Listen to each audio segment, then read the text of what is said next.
Welcome to SEL in EDU. where we discuss all things social and emotional in education. I'm Krista. And I'm Craig, and we are your host on this journey. This podcast is created in partnership with Pennsylvania ASCD. Hello, SEL and EDU family. Thank you for joining us. We are now on episode 33. Craig, we made it to 33. How are you today? You know, I am feeling real good at 33. This is like the best days of my life. Let's go. Let's go. Come on, spring. And, a little, exfoliation, just get ready.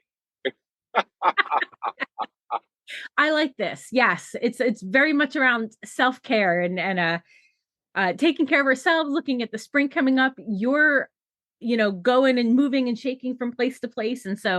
And speaking of place to place, we have with us two amazing authors who are certainly well-traveled and have lived in place to place. So, Craig, I'm so excited that we have with us two ASCD authors, Tammy Musiasky-Borniman and Christine Arnold. So let me give the bios and then we will get them introduced.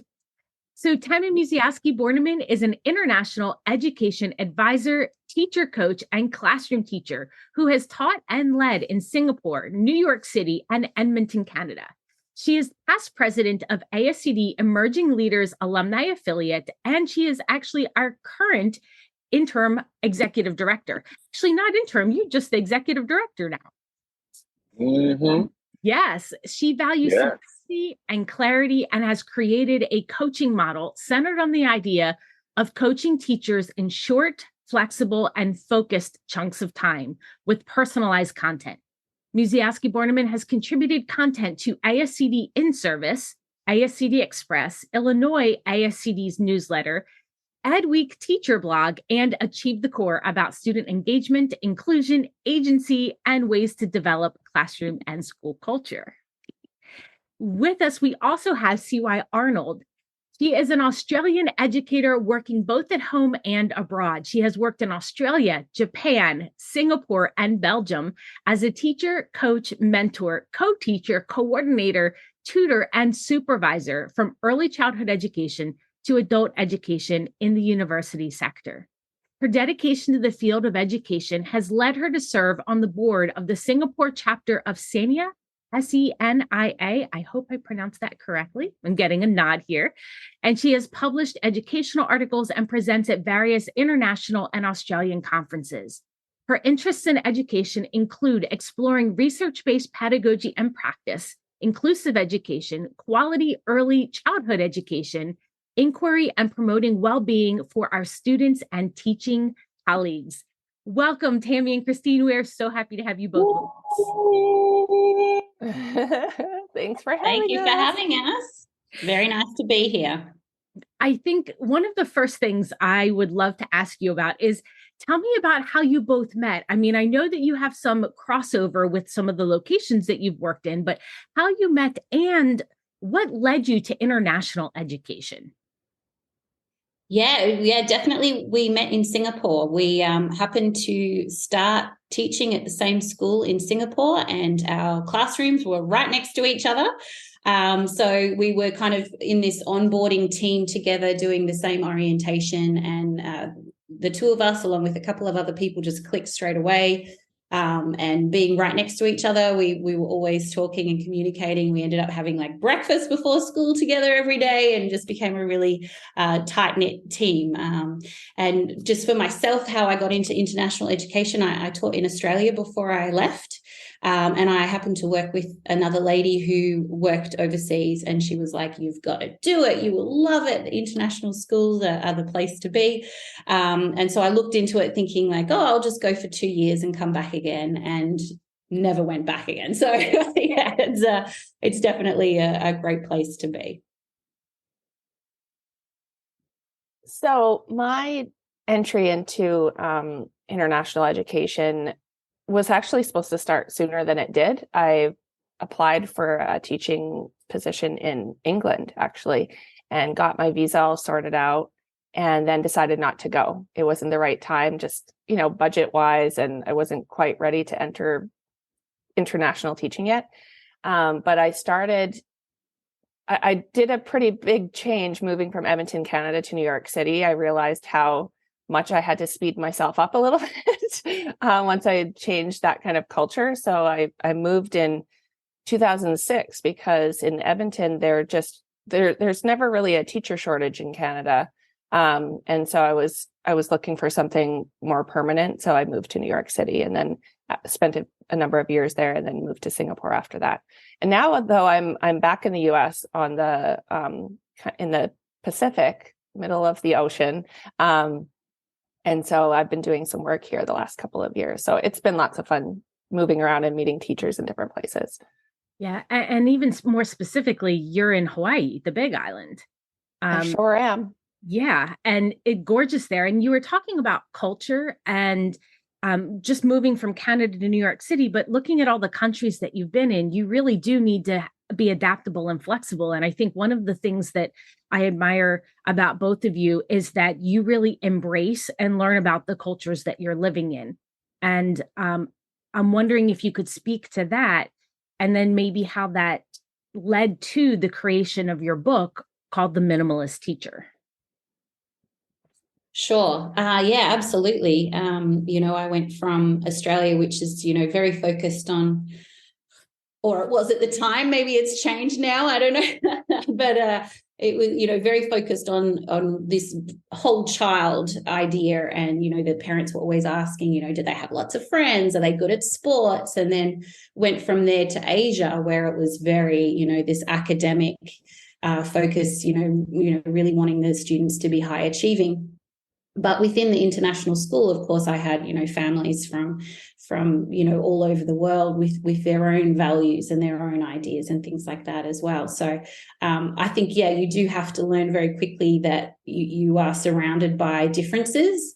And sometimes our innate thing is to go, that's different, that's wrong. But you really have to learn quickly to look for the value and the positives in what you see.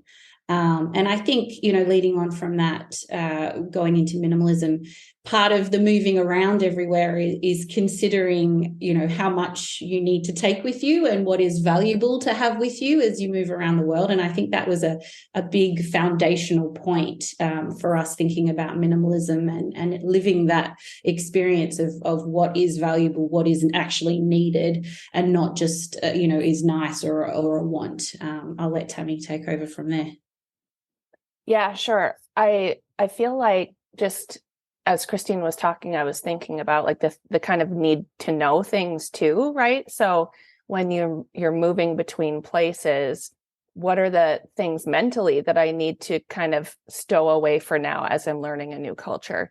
And that was surprising for me because I knew I was going to be learning new things, but I didn't realize the amount of stuff I had to like not really think about anymore because it wasn't applicable with the communities that I was working in.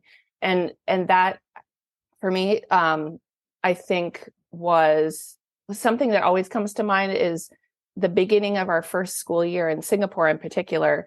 I remember we had a large population of Japanese families, and I just had to like unlearn that some people don't shake hands.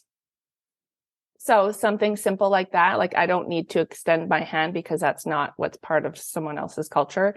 And so that was something that, it sticks out to me. I remember standing on the playground actually and being in front of this father, and I'm like, oh, I need to keep my hands down. But things like that. And just when it comes into teaching too, like some of the things that I brought with me from New York City worked in that school culture there, but I didn't need to bring that with me into this new culture, which for me was refreshing because I was stepping into an environment that was more aligned to my pedagogical beliefs. And that felt really good to be able to focus on those kinds of things rather than stuff that I didn't think was relevant or helpful.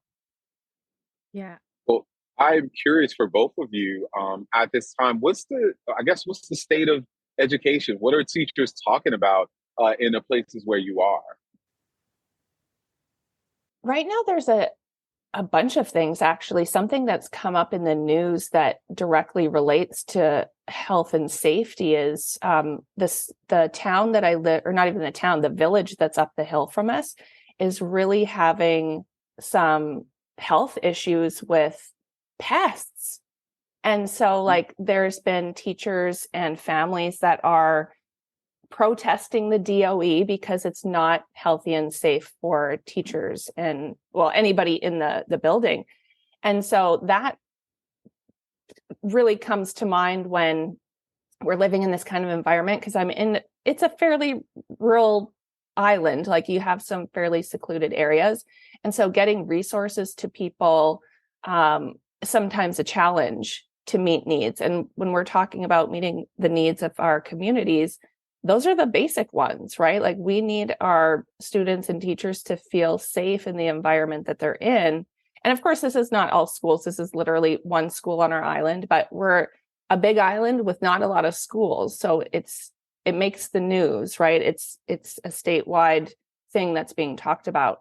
But also, kind of like anywhere, we know teachers in lots of places, and there's a lot of conversation still of just like all the stuff that teachers always have to do that are always on their plates and nothing is ever removed. And that's something that Christine and I talk a lot about when we're doing webinars and talking with teachers is like, what are the things how do we look at the stuff that we're doing and just do away with some things and do what we know is good and do it better? So that's a consistent thing that I hear it here, and I hear it from teachers in different places as well. What else, Christine? Yeah, I mean, I don't want to speak for the Netherlands per se, because international schools can be a little bit of an island sometimes. But I definitely have heard a lot of conversations post-pandemic about some of the changes and challenges that we've seen with our student population, whatever the cause may be of that. But it used to be this like you'd have a more challenging year and then you'd have an easier year, and you'd kind of get used to that balance back and forth, whereas now it seems to be a challenging year every year. And what is happening there with these cohorts of kids? Is it the pandemic? Is it that a group of kids that have spent a couple of years at home, or is there more anxiety in the community? Like, what is happening, and what can we do about it without the ever increasing workload of our classroom teachers? Yeah, I think that's really important. What you've just said there is that we need to be healthy ourselves. And I know that Craig and I talk a lot about self-care. And so how are we taking care of ourselves so that we can best support our students in front of us? And I think, Craig, were you going to add into that?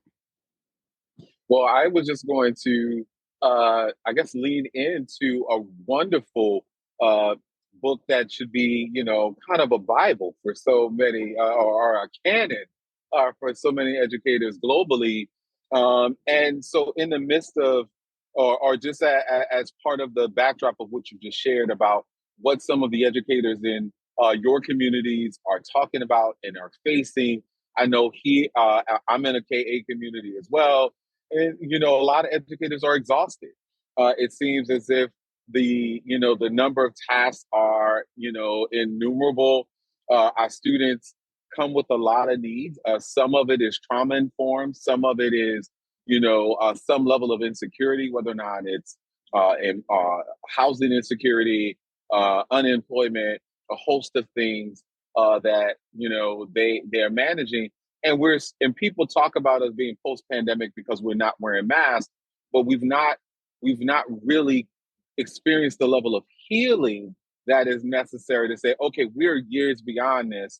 People are a little bit better from a physical well-being perspective, but from a mental well-being perspective, still carrying a lot. And I know that contributes to what teachers are also facing as well as human beings themselves. A great support to the students and educators before them. But as I started, you have an incredible canon for the people, Minimalist Teacher. Love for you to just kind of share, a little bit more. What are you learning about yourselves, as well as what are you learning about the educators that you're working with who really are tapping into the magic of the Minimalist Teacher? I find myself going back to we have this triple P framework, thinking about our purpose, prioritizing, and paring down. And in my current role as a director of teaching and learning at a small school, I'm always asking myself, if I'm asking teachers to do something, what is the purpose behind it? Because I don't want them to feel that burden of like, oh man, here comes Tammy. She's got something else to do, because I know that happens. And we're in a tough time right now because teachers are writing reports. And so, that's a lot of mental energy for them. I remember it well. But I do have to be very thoughtful about the things that I'm asking for and why. So I'm always really cognizant of saying, this is something that we need to do or we're thinking about doing. And here's why. And so teachers respond well to that. I find when you give the reason behind it, it takes sometimes, longer conversations. It's not just like a one-time thing, because it's important for everyone to understand why we're doing something that we're doing. But that's something I definitely go to, and it's a pretty simple thing to do, but I know that it's not always a front of mind thing for people when there's so many things to think about. But just asking the purpose behind something is so helpful, because it really makes me slow down a little bit and just be more thoughtful about the things that are, I've got my list of stuff to talk about. I'm like, well, what are the things I really need to focus on right now? Because the purpose, maybe the purpose is greater right now, or the priority for this is higher. So that's kind of one of the most tangible things that I live from our own writing. Yeah, for sure. I would agree with Tammy there. I think I'm getting a reputation with my colleagues of just constantly going, why are we doing this? What is the purpose with this? But you do want to keep bringing it back to that and focusing in on the priorities. I think a huge thing for me in my professional work is the battle with time. Really being conscious of time. And, before I get to school, I kind of say, no, I'm leaving at this time today, and that's it. And, I tell the teachers next door that I work with, and I say, I'm leaving by this time today.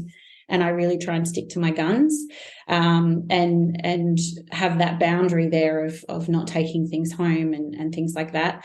And a game changer for me recently as well is to have the 3 top priorities for the day. These are the things I'm going to get done.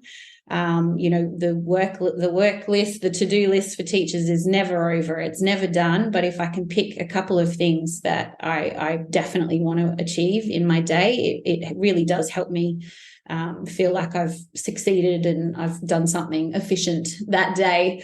Just a couple of little shifts like that. I still have a messy desk, I still have things left on my to-do list, but thinking all the time about the priorities and the purpose, and just coming up with a few, like what is my main focus for today, have really helped me in my own practice.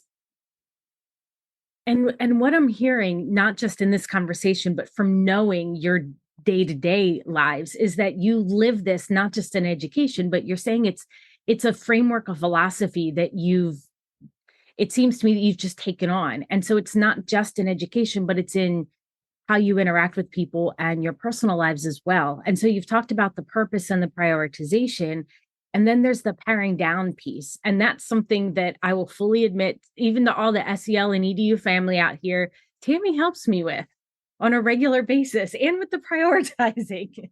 It's good to have friends like this in your life who help you kind of, and so I know sometimes I look around and I'm like, I don't know what to, like, maybe I don't need all of this stuff. Or you go into a classroom and you have other teachers' stuff. And I mean, I hold on to files and things because I'm afraid of letting go of it. But you talk a lot in this book about what you can do with things, or ways of approaching things, so that we're being careful with waste as well, not just mental waste, but physical waste. Do you mind talking a little bit about that? Yeah, sure. I mean, we frame it again around the triple P. So if you're thinking about your work environment, for example, like do an audit of the room that you're in, the workspace that you're in, and think, what is the purpose for everything that I have around me? And what do I need in that space for me to fulfill that purpose? And then what can I get rid of?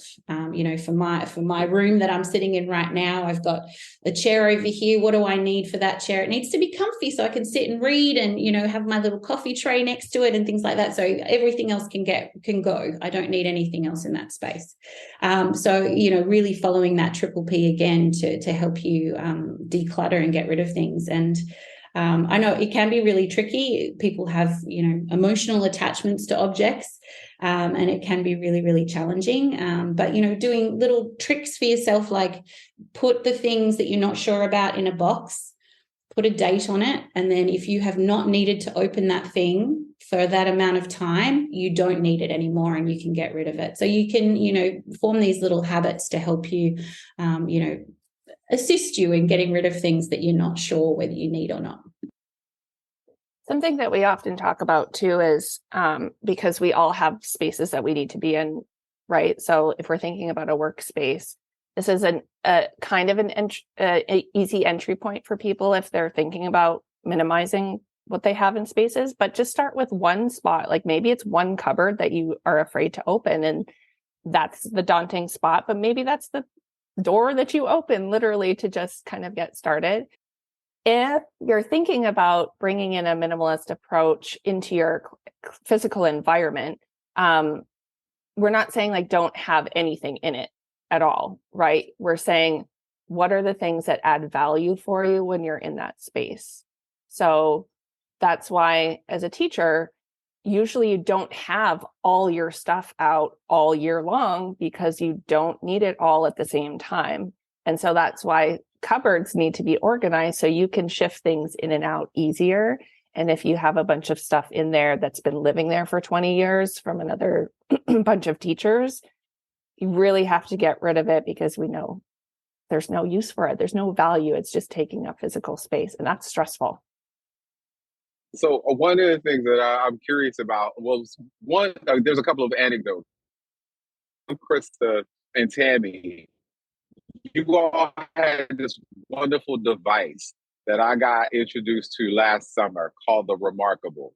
It was a game changer for me because I am one of those educators who needs a special notebook for this notebook is for this thing. This other notebook was for something else. And I wind up having like 16 notebooks sitting around. And then I would get upset when I forgot the one notebook I needed for that one business, entity or thing that I was working on. And so for those who are like, okay, Craig, well, what is this Remarkable thing? It's a digital notebook that has all kind of handy dandy tools. Thanks to Tammy and Christine who sent me some tools that have changed my life.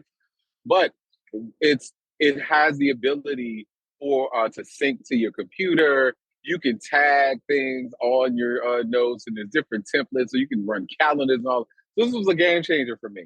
But it was a shift in mindset from something that I thought I needed to do as an educator to make sure that each particular thing had its own special space in my life. It wasn't because of an emotional attachment, but I felt like it was a way of control for me. So with the Remarkable, I have learned that I don't need to carry a single notebook for each individual project or subject area or each meeting that I go to, that this particular device helped me to pull everything together. And it contributed to me being more focused, having one thing that I carried with me.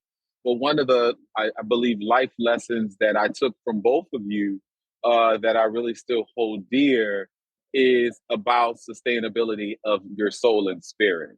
And so when we're having these conversations about the emotional attachment that I heard Christine talk about to things, and I heard Tammy talk about how stressful it can be to have so many things you're trying to hold on to. I really thought during the summer about what are small ways that I can take care of myself, and buying that, investing in that tool was very helpful. And so as I bring all things full circle, I guess, what are you hearing from teachers who come back to you and talk to you about a presentation that they experienced with you, or they read your book and how they've made some changes in their life that have been helpful to them? What are you hearing from educators today about the impact and influence you've had on their lives? So teachers have come back to us, or even right after a session, and say how much they value our urgent important matrix as a tool to help them prioritize, because we have this way of having things that we think are important and urgent masked that are really not. So, it's important to answer emails, yes, but is that your highest priority for that section of time in your day or for that day? Probably not. That's something that can probably be much lower on your priority list. So just the use of that tool where people can sort out, these are a bunch of things I need to think about that take up space in my life, and I need to sort them out so that I can focus on one or two things that are really going to help me maintain focus and not feel overburdened. We have heard too that, we're helping people siphon through what they already are doing. They're not, someone read the book and said, I didn't finish reading the book and felt like I had to do a bunch of new things. I'm looking at what I'm doing right now in front of me, and I'm working through it. I have questions now to help me think about things, but she didn't feel like it was something else to do because it was helping her with what she was already doing. Yeah, just adding on to that, I've been lucky enough at my school to be able to do a collab last year and this year and do a book study with the book.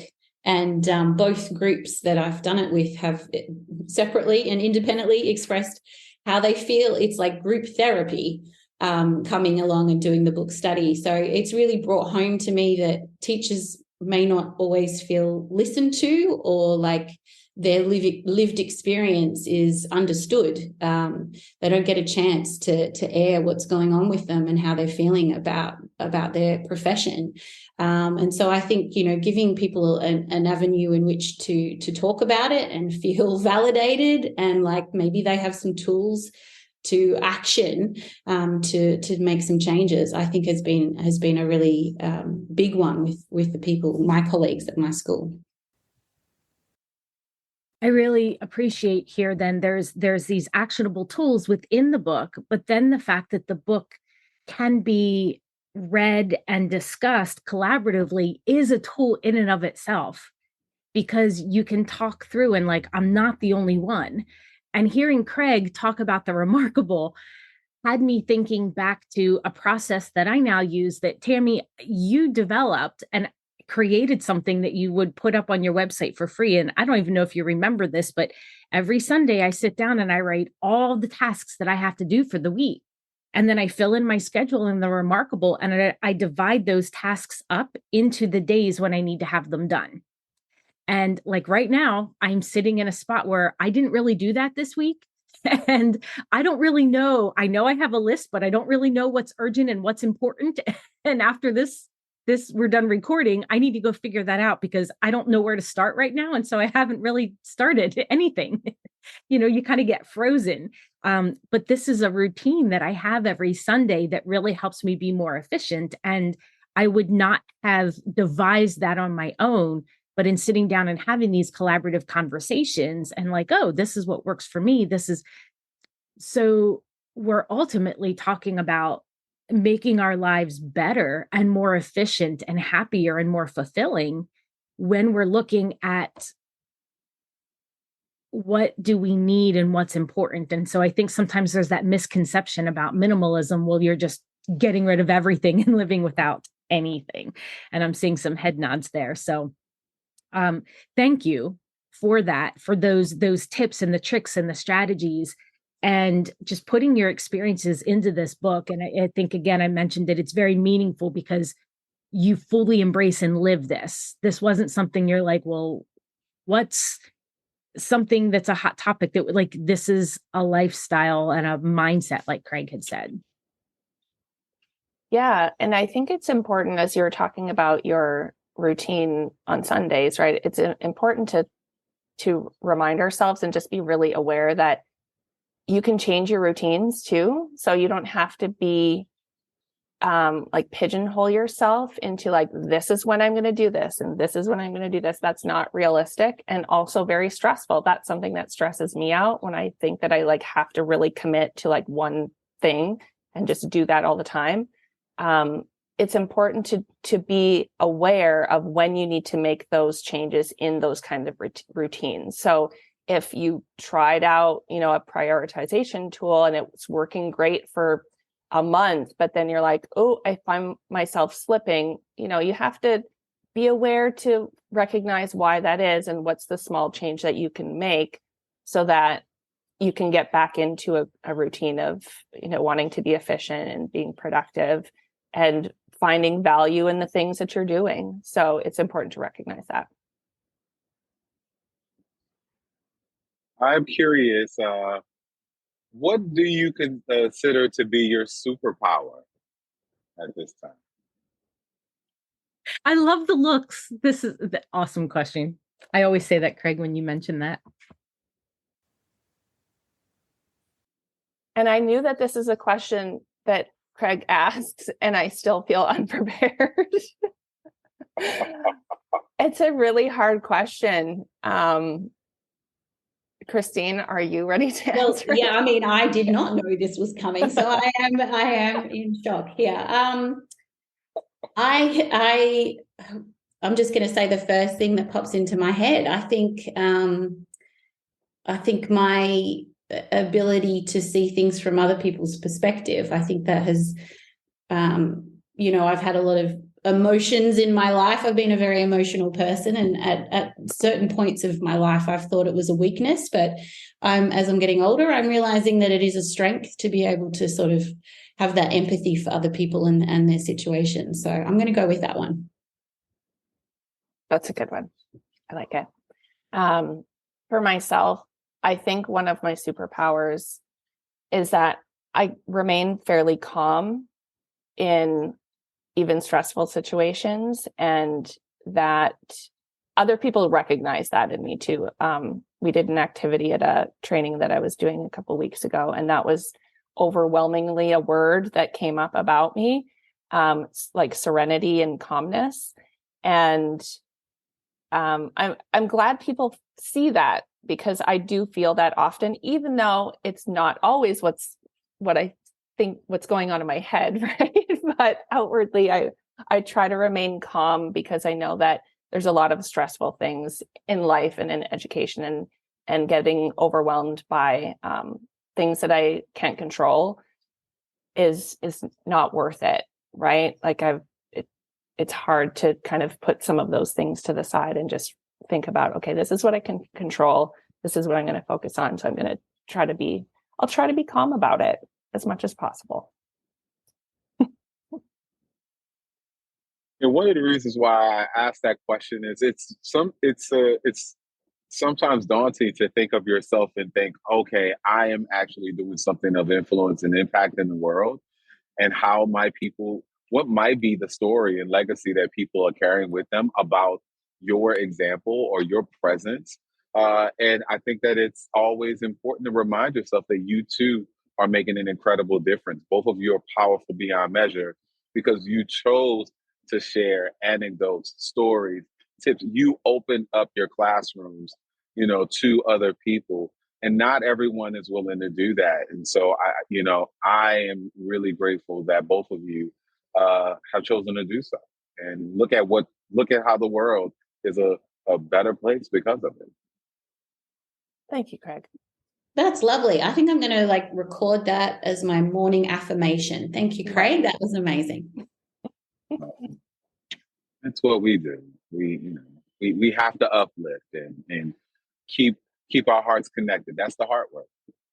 Mm-hmm. Krista, what's on your mind? What's on your heart? I see you brimming. It's just really full. My heart's very. And I'm just really proud to know both of you and to get a chance to learn and work with you. So yeah, and I'm reminded that, I'll be honest, when we got into the podcasting, and I know that Tammy and Christine can relate to this, I'm like, oh, this will be fun. And that there's a lot of work that goes into having these come out, but the work is so worth it because every time I get to learn from people like both of you, I feel so fulfilled at the end of our time together. And like I want to go out and do good in the world and like clean my desk and like get my stuff in order and like prioritize. And like I feel inspired and I feel like I can do it. And I think that that's the beauty of both of you in the book that you've written, and that other people are going to get a chance to experience that as a result of listening to the podcast too. So, and I know we do put this in the session notes, but how can people get a hold of you if they want to? Like, we are going to link to the book. We do have your website, your ASCD column, your social media, but could you say it? Just what is the best way to get a hold of you so that those who are listening can tap in? Yes, thank you. So my handle on Twitter is PlanZPLS. That's my company name, Plan Z Professional Learning Services. And so that's Twitter and Instagram. And then my email is tammy@planzplservices.com. So those are probably the easiest ways to get in touch. Yeah, Tammy is more active with the things. That's part of me preserving my time is not doing too much. But I'm on Twitter as well sometimes at CArnold005, and I'm reachable via the Plan Z as well. So thank you for that, Krista.